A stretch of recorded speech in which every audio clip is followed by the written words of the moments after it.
তুমি ଆମ ଭିତରେ ଅଛ ବାପା। ଆମର ଆବଶ୍ୟକତା ଜାଣି ପ୍ରତ୍ୟେକ ଦିନ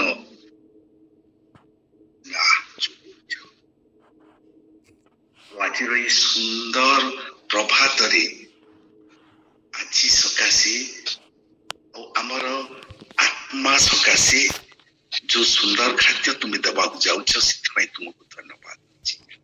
ମୋର ପାଟି ନାମରେ ଉତ୍ସର୍ଗ କରୁଛୁ। ଆମେନ୍। ବହୁତ ସୁନ୍ଦର ଗୀତ ଗାଇଲେ ଉଜ୍ଜଲତା ଭୂମି। ଜୀବନ ଦାତା ଦେଇଛନ୍ତି କାରଣ ସେ ଆମକୁ ପ୍ରେମ କରିଛନ୍ତି। ସେ ଆମ ପାଇଁ ଜୀବନ ଦେଇଛନ୍ତି। ମନେ ରଖିବା ପ୍ରିୟ ମାନେ, ଆମେ ତ ମନେ ରଖିଛୁ ସାନ ବେଳୁ ଯେତେବେଳେ ଆମେ ସଣ୍ଡେ ସ୍କୁଲ ଗଲୁ ସେତେବେଳୁ ଆମେ ମନେ ରଖିଛୁ। ନୂଆ କଣ ଅଛି? ସେ ତ ଆମ ପାଇଁ ଜୀବନ ଦେଇଛନ୍ତି।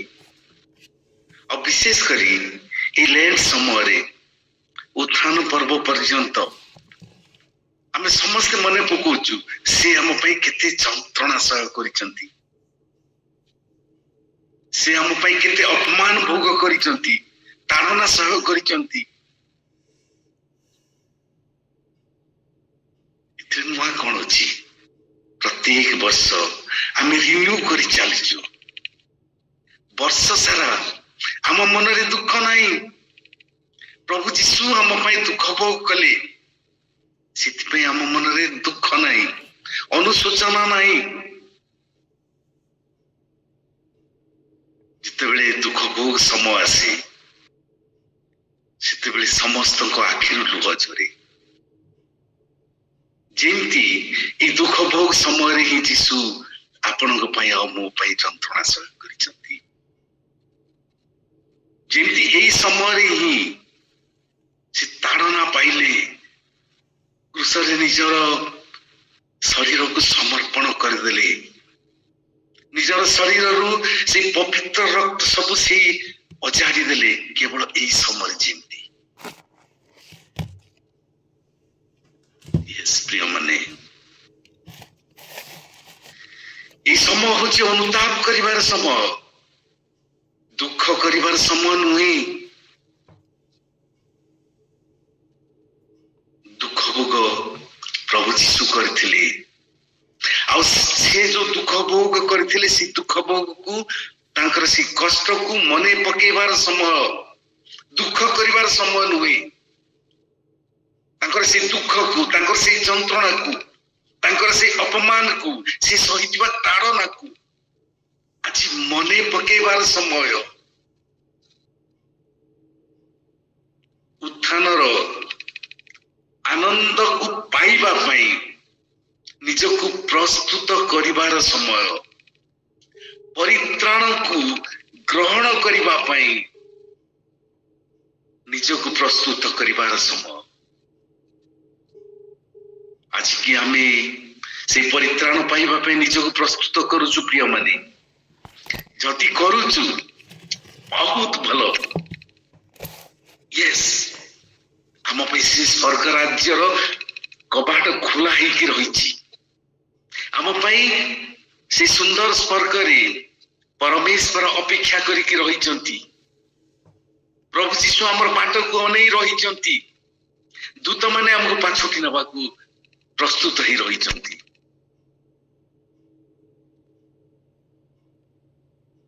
ଆମେ ଅନୁତାପ କରୁଛୁ କି ସେଇ ଉତ୍ଥାନର ଯୋଉ ରିଜଲ୍ଟ, ପରମେଶ୍ୱର ପ୍ରଭୁ ଯୀଶୁଙ୍କୁ ଏଇ ପୃଥିବୀକୁ ପଠେଇବାର ଉଦ୍ଦେଶ୍ୟ, ପ୍ରଭୁ ଯୀଶୁ ଏଇ ପୃଥିବୀରେ ଯନ୍ତ୍ରଣା ସହି ରୁଧିର ଢାଳି ମୃତ୍ୟୁ ଭୋଗ କରିବାର ଉଦ୍ଦେଶ୍ୟ ଆମ ଜୀବନରେ ଆମେ ସଫଳ କରୁଛୁ କି?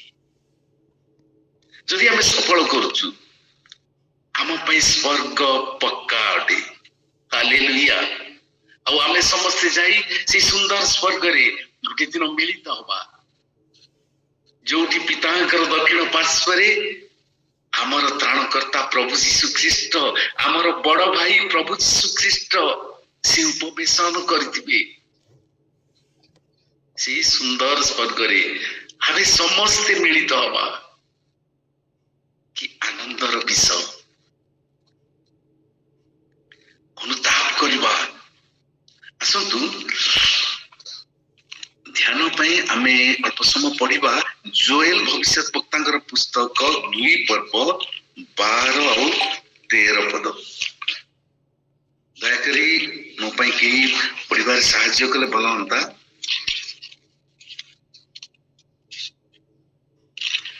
तथापि सदाप्रभु कहती एबे हे तुम्हें माने उपवास रोदन और विलाप करी आपण मानकर सर्वांतकरण सहित आम्ह निकट को फेरी आस पुणी आपण आपण वस्त्र न चिरी अंतकरण चिर और सदाप्रभु आपण मानकर परमेश्वर को निकट को फेरी आस कारण से कृपामय और स्नेहशील क्रोधरे धीर और दयारे परिपूर्ण आउ से अमंगल करने क्षांत हुअन्ति। आमेन। हालेलुया। वस्त्र नुहे अंतकरण को चिरिबा हमर मन को फेरेबा जो पथरे आमे जाउछु से पथर आमे फेरिबा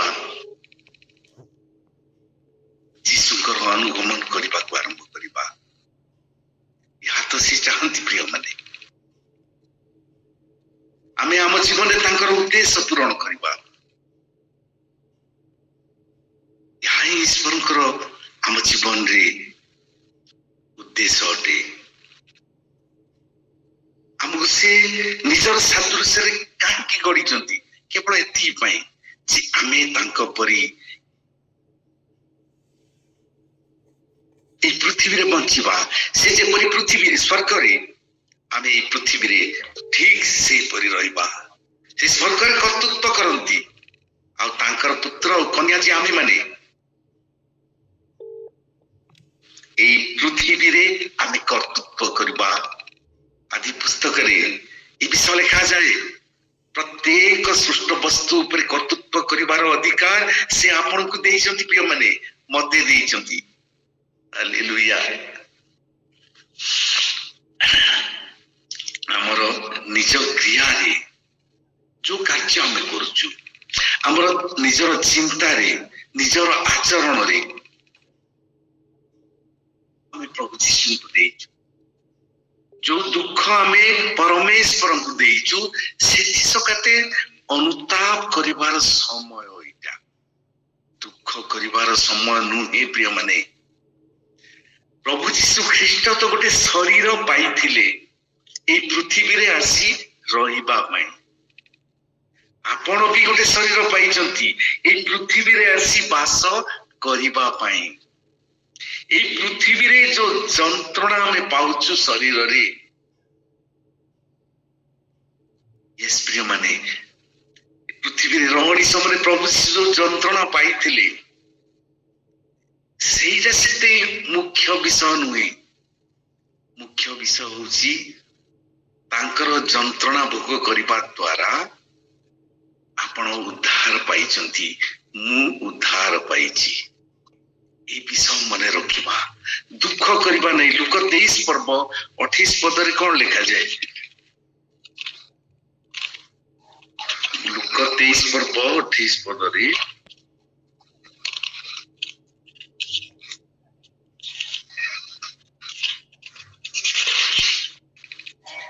किंतु जीसु सेमानक आडू बुली पड़ी कहिले गो जेरुसालेम र कन्या माने मो निमंते रोदन कर नाही प्रभु जीशु कहती मो सकाशे रोदन कर नाही बरं अपना अपना निमंते रोदन कर अपना अपना संतान मानक निमंते रोदन कर।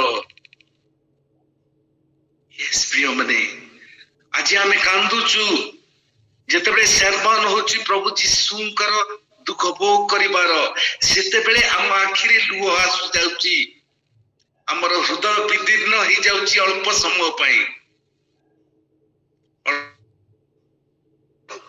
चर्च बाहरला परे हमर हृदय विदीर्ण हो नाही ଆମ ଆଖିରୁ ଲୁହ ବାହାରୁନି। ମୁଁ ସମସ୍ତଙ୍କ କଥା କହୁନି, କିନ୍ତୁ ଅଧିକାଂଶଙ୍କର କଥା କହୁଛି।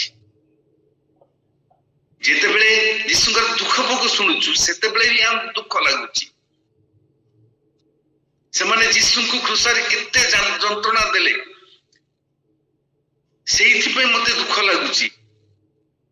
କିନ୍ତୁ ମୁଁ ଯୋଉ ଯନ୍ତ୍ରଣା ତାଙ୍କୁ ଦଉଛି ମୋର ଆଚରଣ ଦ୍ଵାରା, ମୋର ବ୍ୟବହାର ଦ୍ଵାରା, ମୋର କଥାଭାଷା ଦ୍ଵାରା, ମୋର ଚିନ୍ତାଧାରା ଦ୍ଵାରା, ତା ପାଇଁ ମୁଁ ଦୁଃଖ କରୁନାହିଁ, ତା ପାଇଁ ଅନୁଶୋଚନା କରୁନାହିଁ।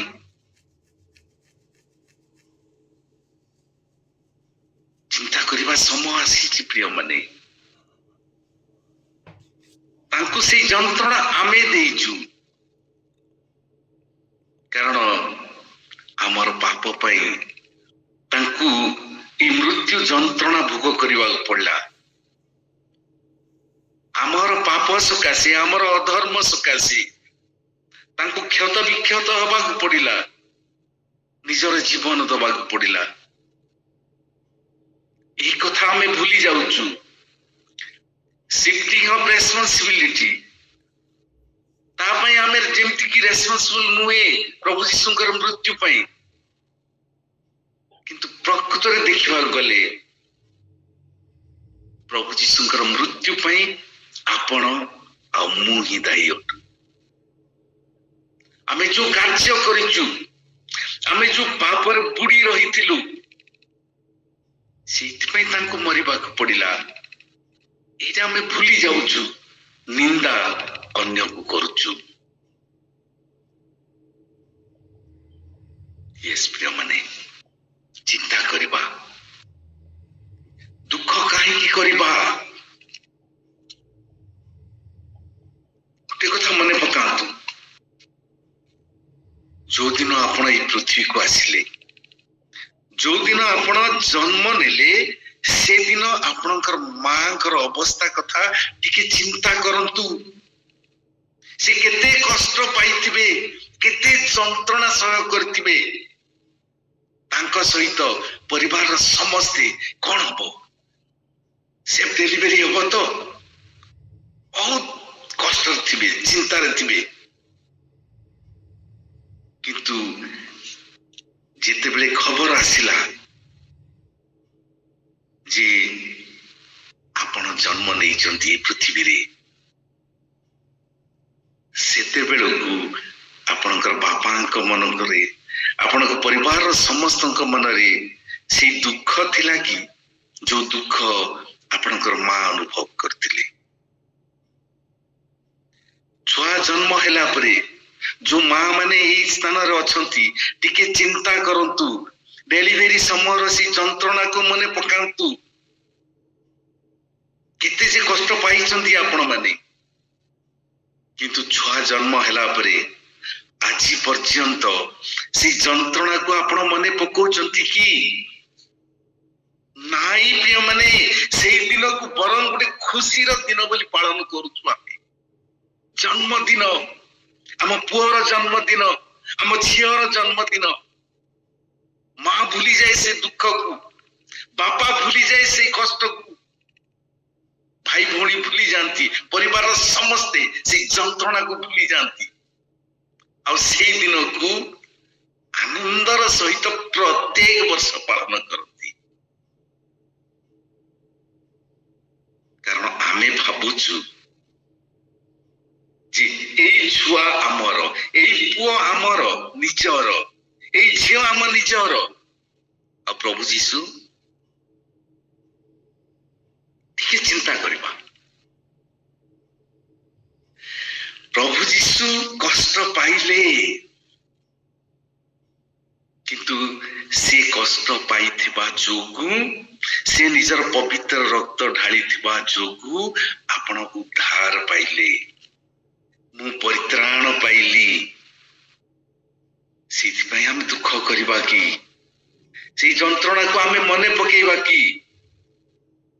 ସେଇ ଯନ୍ତ୍ରଣାକୁ ନୁହେଁ ପ୍ରିୟମାନେ, ଯୋଉ ପରିତ୍ରାଣ ଆମେ ପାଇଛୁ ସେଇଥିପାଇଁ ବରଂ ଖୁସି ହେବା। ବାକ୍ୟରେ ଲେଖାଯାଏ ଯୋହନ 16 ପର୍ବ 21 ପଦ।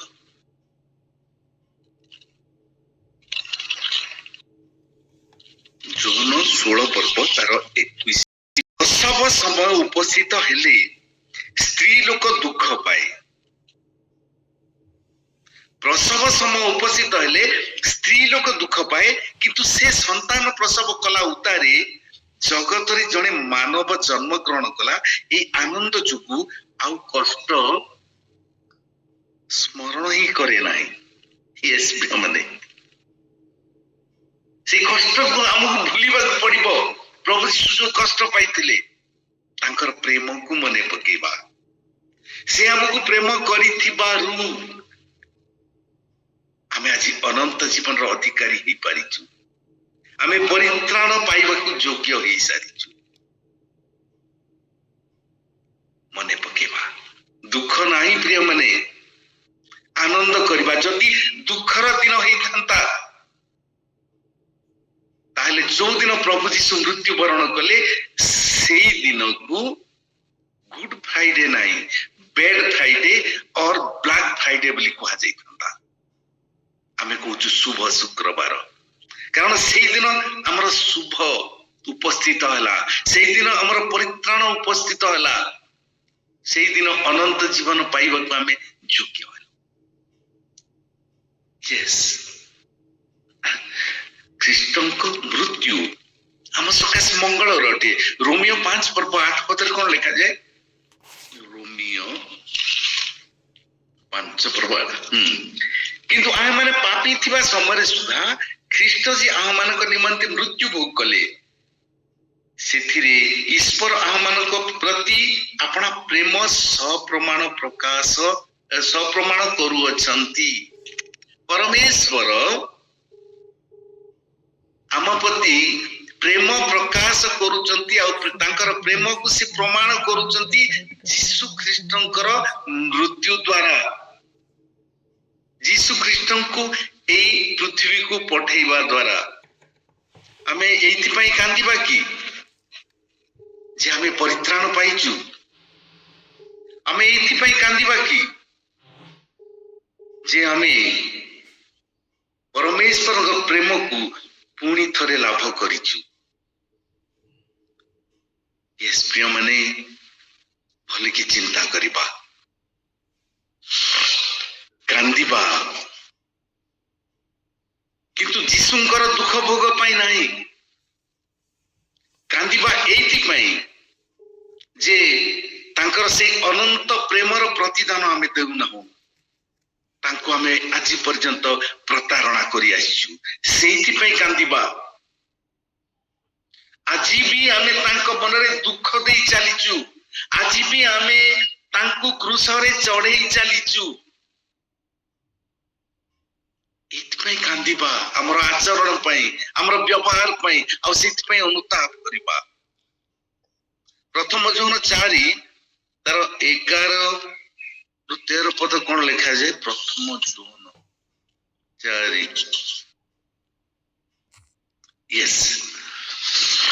ପ୍ରଥମ ଯୋହନ 4 ତାର 10 ଟିକେ ପଢିଦବା। ଆମେ ମାନେ ଯେ ଈଶ୍ୱରଙ୍କୁ ପ୍ରେମ କଲୁ ତାହା ନୁହେଁ, ମାତ୍ର ସେ ଆମମାନଙ୍କୁ ପ୍ରେମ କଲେ, ପୁଣି ଆପଣା ପୁତ୍ରଙ୍କୁ ଆମମାନଙ୍କ ପାପର ପ୍ରାୟଶ୍ଚିତ ସ୍ୱରୂପ କରି ପଠେଇଲେ। ଏଥିରେ ତ ପ୍ରେମ ପ୍ରକାଶ ପାଏ। ଏଥିରୁ ତ ଆମେ ଜାଣିପାରୁଛୁ ସେ ନିଜର ଏକମାତ୍ର ପୁତ୍ରଙ୍କୁ ଆମକୁ ଉଦ୍ଧାର କରିବାକୁ ପଠେଇଲେ। ଏଇଟା ହଉଛି ତାଙ୍କ ପ୍ରେମର ପ୍ରମାଣ। ପ୍ରିୟମାନେ, ଆମେ ଏଇ ସମୟରେ କେତେ ଜଣ ଆମିଷ ଛାଡି ଦଉଛୁ, କେତେ ଜଣ ଦାଢି କାଟିବା, ବାଳ କାଟିବା ଛାଡି ଦଉଛୁ, ଖାଲି ଦିଖାବା, ଅନ୍ୟକୁ ଦେଖେଇବା ପାଇଁ। ଆମେ ଅନ୍ୟକୁ ତ ପ୍ରତାରଣା କରୁନୁ, ନିଜକୁ ପ୍ରତାରଣା କରୁଛୁ।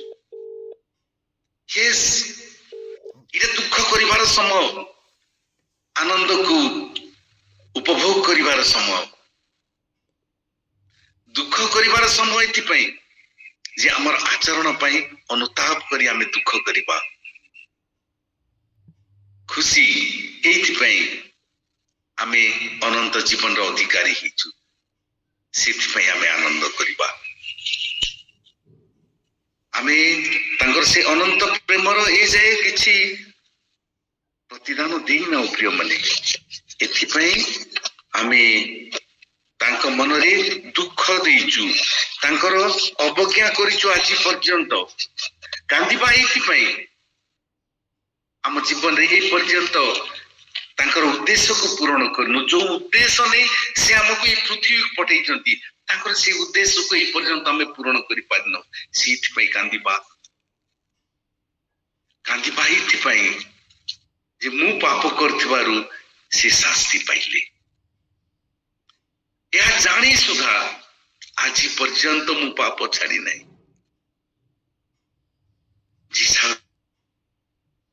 ପଦ ଆଉ ଚାରିପଦ ଟିକେ ଦେଖିବା।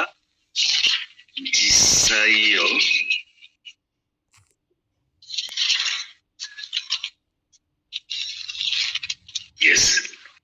53 ପର୍ବ ତାର 3 ପଦ ଆଉ 4 ପଦ। ସେ ଅବଜ୍ଞାତ ଓ ମନୁଷ୍ୟ ତ୍ୟକ୍ତ, ଦୁଃଖୀ ଲୋକ ଓ ଶୋକ ପରିଚିତ, ପୁଣି ମନୁଷ୍ୟ ମାନେ ଯାହାଠାରୁ ମୁଖ ଆଚ୍ଛାଦନ କରନ୍ତି, ଏପରି ଲୋକ ତୁଲ୍ୟ ସେ ଅବଜ୍ଞାତ ହେଲେ, ଆଉ ଆମେ ମାନେ ତାହାଙ୍କୁ ମାନ୍ୟ କଲୁ ନାହିଁ। ସେ ଆମ ପାଇଁ ଦୁଃଖ ପାଇଲେ, ଅବଜ୍ଞାତ ହେଲେ, କିନ୍ତୁ ଆମେ ତାଙ୍କୁ ମାନ୍ୟ କଲୁ ନାହିଁ। ସେତେବେଳେ ବି ନାହିଁ, ଆଉ ଆଜି ପର୍ଯ୍ୟନ୍ତ ବି ଆମେ ତାଙ୍କୁ ମାନ୍ୟ କରୁ ନାହିଁ।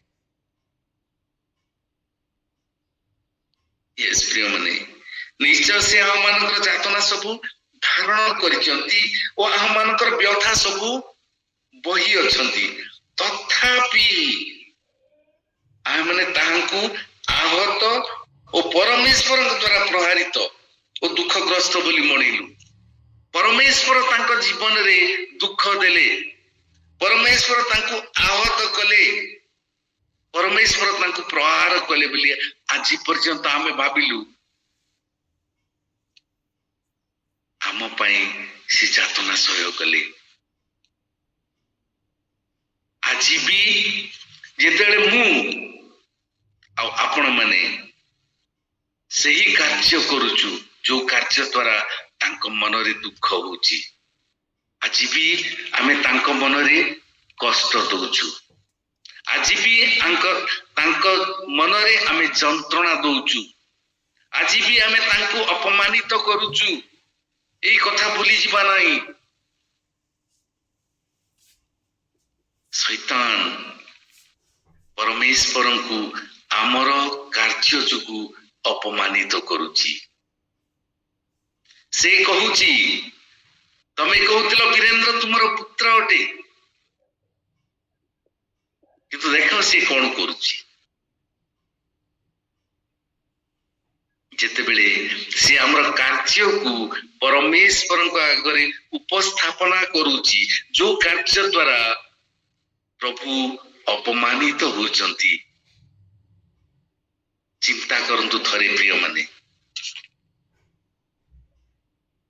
ପରମେଶ୍ୱରଙ୍କର ମନର ଅବସ୍ଥା ସେତେବେଳେ ଚିନ୍ତା କରନ୍ତୁ। ସେ କେତେ ପ୍ରେମ କଲେ ଯେ ଏକମାତ୍ର ପୁତ୍ରଙ୍କୁ ଆପଣଙ୍କର ଆଉ ମୋର ଉଦ୍ଧାର ପାଇଁ ପୃଥିବୀକୁ ପଠେଇଲେ। ଆଉ ଆଜି ବି ପ୍ରଭୁ ଯୀଶୁଙ୍କୁ ପଠେଇଥିବାର ଉଦ୍ଦେଶ୍ୟ, ଆପଣଙ୍କୁ ଏଇ ପୃଥିବୀକୁ ପଠେଇଥିବାର ଉଦ୍ଦେଶ୍ୟକୁ ଆମେ ପୂରଣ ନ କରି ବାରମ୍ବାର ତାଙ୍କୁ ଦୁଃଖ ଦେଇ ଆସୁଛୁ। ସେଇଥିପାଇଁ ଆମେ କାନ୍ଦିବା, ଅନୁତାପ କରିବାର ସମୟ ଏହା ପ୍ରିୟମାନେ। ଆମର ଆଚରଣକୁ ବଦଳେଇବାର ସମୟ, ଆଉ ଥରେ ଫେରି ଆସିବାର ସମୟ, ଯୀଶୁଙ୍କର ଅନୁଗମନ କରିବା ପାଇଁ ପ୍ରତିଜ୍ଞାବଦ୍ଧ ହବାର ସମୟ, ଯୀଶୁଙ୍କର କ୍ରୁଶର ମୃତ୍ୟୁ ଭୋଗକୁ ମନେ ପକେଇ ଖାଲି ଆଖିରୁ ଲୁହ ଢାଳିବାର ସମୟ ନୁହେଁ। କେତେ ଦିନ ଆଉ ପ୍ରତାରଣା କରି ଚାଲିବା? ସେ ଆମର ଏଇ ଶରୀର ଆଉ ଏଇ ମୁଖମଣ୍ଡଳ ଯାହାକି ଲୋକଙ୍କୁ ଦେଖାଯାଏ ଚର୍ମର ଆଖିରେ, ତାକୁ ଦେଖନ୍ତି ନାହିଁ ପ୍ରିୟମାନେ। ପ୍ରକୃତିରେ ଆମର ହୃଦୟ କାନ୍ଦୁଛି କି? ଆଉ ସେଥିପାଇଁ ଆମେ ଅନୁତପ୍ତ କି? ଆମେ ତାଙ୍କ ପାଖକୁ ଫେରି ଯିବାକୁ ଚାହୁଁଛୁ କି? ଆଉ ଯଦି ହଁ ହୁଏ, ସେ ସର୍ବଦା ପ୍ରସ୍ତୁତ ଅଛନ୍ତି। ଶୈତାନ ଆମ ଜୀବନରେ ପରୀକ୍ଷା ଆଣିପାରେ, ପ୍ରଲୋଭନ ଆଣିପାରେ, ପୁଣି ଥରେ ତା ରାସ୍ତାକୁ ନେବାକୁ ସେ ଚେଷ୍ଟା କରିପାରେ, କିନ୍ତୁ ସେ ସର୍ବଦା ପ୍ରସ୍ତୁତ ରହିବେ। ୟେସ୍, ମୋର ପୁଅ ଫେରି ଆସିଛି, ମୋ ପୁଅ ଅନୁତାପ କରି ମୋ ପାଖକୁ ଫେରି ଆସିଛି। ସେ ଦେଖିବେ ନାହିଁ ଯେ ଆମ ଦେହରେ କେତେ ମଇଳା ଅଛି, କେତେ ଚିରା ବସ୍ତ୍ର ପିନ୍ଧିଛୁ, କେମିତି ଆମର ବାଳ ବଢି ଯାଇଛି, କେମିତି ଆମେ ଅସୁନ୍ଦର ହେଇଯାଇଛୁ। ୟେସ୍ ପ୍ରିୟମାନେ, ସେ ହଜିଗଲା ପୁଅ ପରି, ତାକୁ ଯେମିତି ତାର ବାପା ପାଛୋଟି ନେଲେ, ଠିକ ସେମିତି ସେ ଦୁଇଟି ହାତ ପ୍ରସାର କରି ଏବେ ବି ଆପଣଙ୍କୁ ଆଉ ମତେ ଅପେକ୍ଷା କରିଛନ୍ତି। ହାଲେଲୁୟା। ଆମେ ସାଧାରଣ ଲୋକ ନୁହେଁ ପ୍ରିୟମାନେ, ମୁଁ ସବୁବେଳେ କୁହେ, ଆମେ ସାଧାରଣ ଲୋକ ନୁହେଁ, ଆମେ ସ୍ୱୟଂ ପରମେଶ୍ୱରଙ୍କର ପୁତ୍ର ଆଉ କନ୍ୟା। ହାଲେଲୁୟା। ସମୟ ହବାକୁ ଯାଉଛି, ମନେ ପକେଇବା କ୍ରୁଶରେ ଯୀଶୁ ଯାତନାରେ ତାଙ୍କର ବିପନ୍ନ ହୋଇଯାଇଥିବା ସେ ମୁଖକୁ ଆମେ ମନେ ପକେଇବା। କେତେ ଯନ୍ତ୍ରଣା ସେଇ ମୁଖରେ, କିନ୍ତୁ ସେଇ ଯନ୍ତ୍ରଣାରେ ବି ତାଙ୍କର ଗୋଟେ ଆନନ୍ଦ ଥିଲା। ସେ ଆନନ୍ଦକୁ ଅନୁଭବ କରିବା। ଆନନ୍ଦ ଏହା ଯେ ଏଇ ଯନ୍ତ୍ରଣା ଦ୍ୱାରା ସେ ଆମକୁ ଉଦ୍ଧାର କରିବାକୁ ଯାଉଛନ୍ତି। ହାଲେଲୁୟା। ମା ଯନ୍ତ୍ରଣା ପାଇଥାଏ, କିନ୍ତୁ ସେଥିରେ ବି ତାର ଗୋଟେ ଆନନ୍ଦ ଥାଏ ଯେ ତାର ପୁତ୍ର କିମ୍ବା କନ୍ୟା ବର୍ତ୍ତମାନ এই ପୃଥିବୀକୁ ଆସିବାକୁ ଯାଉଛନ୍ତି। ୟେସ୍ ପ୍ରିୟମାନେ, ତାଙ୍କର ସେଇ ମୁଖର ଯନ୍ତ୍ରଣାକୁ ଆଜି ମନେ ପକେଇବା, ଆଉ ସେଇ ଯନ୍ତ୍ରଣାକୁ ଆମେ ଆନନ୍ଦରେ ପରିଣତ କରିଦେବା। ଆଉ ସେଇ ଆନନ୍ଦରେ ପରିଣତ କରିବାର, ସେଇ ଯନ୍ତ୍ରଣାକୁ ଦୂର କରିଦେବାର କେବଳ ଗୋଟିଏ ଉପାୟ ହିଁ ରହିଛି ପ୍ରିୟମାନେ, ଆଉ ତାହା ହଉଛି ଅନୁତାପ କରିବା ଆଉ ଫେରି ଆସିବା। ଲୁକ 15 ପର୍ବ 10 ପଦ। ଲୁକ 15 ପର୍ବ ତାର 10 ପଦ, ଦୟାକରି କିଛି ଯଦି ପାଉଛନ୍ତି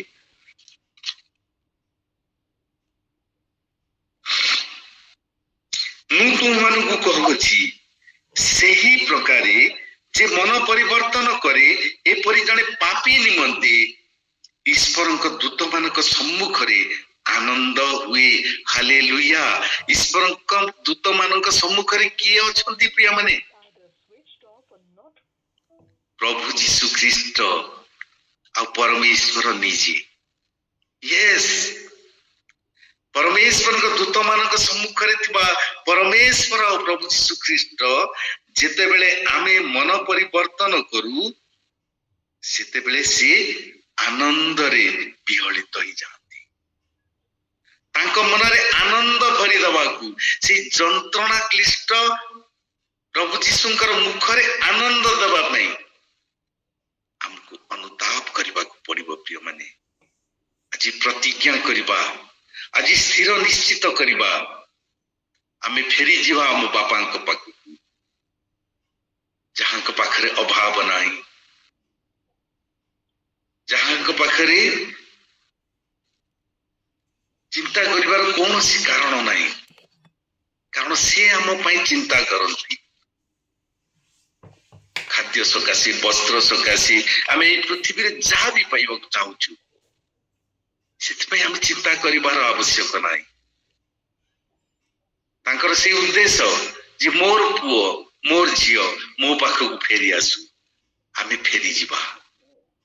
ୟେସ୍, ଆଜି ବି ସେ ଅପେକ୍ଷା କରିଛନ୍ତି, ଆଜି ବି ସେ ଅପେକ୍ଷା କରିଛନ୍ତି ପ୍ରିୟମାନେ। ଶତ୍ରୁ ଲାଗି କେହି କେବେ କି କାନ୍ଦିଛି ଶତ୍ରୁ ଲାଗି କେହି କେବେ କି କାନ୍ଦିଛି ତା ପାଇଁ ବୁକୁର ରୁଧିର ଢାଳିଛି ସେହି ଯୀଶୁ କ୍ରୁଶ ପରେ ବାନ୍ଧିଲେ ମୋ ମନକୁ ସେହି ଯୀଶୁ କ୍ରୁଶ ପରେ ବାନ୍ଧିଲେ ମୋ ମନକୁ ଭୁଲି ନାହିଁ ଭୁଲିବିନି କେବେ ତାଙ୍କରି ପ୍ରେମକୁ ପାପ ଭାର ବହି କାନ୍ଧେ କ୍ରୁଶ ବହି ବରି କ୍ରୁଶକୁ କି ଭୁଲିଗଲି ଗୀତଟା କିନ୍ତୁ ମୋର ପ୍ରିୟ ଗୀତ ମାନଙ୍କ ମଧ୍ୟ କ୍ରୁଶକୁ ସିଏ ବହି ଯାଉଥିଲେ ଦେହରୁ ରୁଧିର ବାହାରୁଥିଲା କଣ୍ଟାର ମୁକୁଟ ସିଏ ପିନ୍ଧିଥିଲେ କଣ୍ଟା ଫୋଡି ହେଇ କପାଳରୁ ମୁଣ୍ଡରୁ ରକ୍ତ ଛୁଟୁଥିଲା କ୍ରୁଶରେ ସେ ଦୁଇଟି ହାତ ଆଉ ଦୁଇଟି ପାଦରେ କଣ୍ଟା ବିଦ୍ଧା ହୋଇ ରକ୍ତ ଢାଳି ଦେଇଥିଲେ ଯନ୍ତ୍ରଣା ଭୋଗ କରୁଥିଲେ କିନ୍ତୁ ସେତେବେଳେ ବି ସେ ଆପଣଙ୍କୁ ପ୍ରେମ କରୁଥିଲେ ପ୍ରିୟମାନେ ୱାଓ ମୁଁ ଏଇ କଷ୍ଟ ପାଇବା ଯୋଗୁ ମୋର ପୁଅ ଆଜି ଉଦ୍ଧାର ପାଉଛି ମୋର ଝିଅ ଆଜି ପାପରୁ ଉଦ୍ଧାର ପାଉଛି ଅନନ୍ତ ଜୀବନ ପାଇବାକୁ ଯାଉଛି ସେଇ ଖୁସି ୟେସ୍ ପ୍ରିୟମାନେ ତାଙ୍କର ସେଇ ଖୁସିକୁ ମନେ ପକେଇବା ଆଉ ଯୋଉଥିପାଇଁ ସେ ଯନ୍ତ୍ରଣା ଭୋଗ କଲେ ଏଇ ଖୁସି ଅନୁଭବ କରିବା ପାଇଁ ତାଙ୍କର ସେ ଉଦ୍ଦେଶ୍ୟକୁ ଆମ ଜୀବନରେ ଆମେ ପୂରଣ କରିବା ପ୍ରଭୁ ଏଇ ବାକ୍ୟ ଦେଇ ଆମ ସମସ୍ତଙ୍କୁ ପ୍ରଚୁର ପ୍ରଚୁର ଆଶୀର୍ବାଦ କରନ୍ତୁ ଆମେନ୍।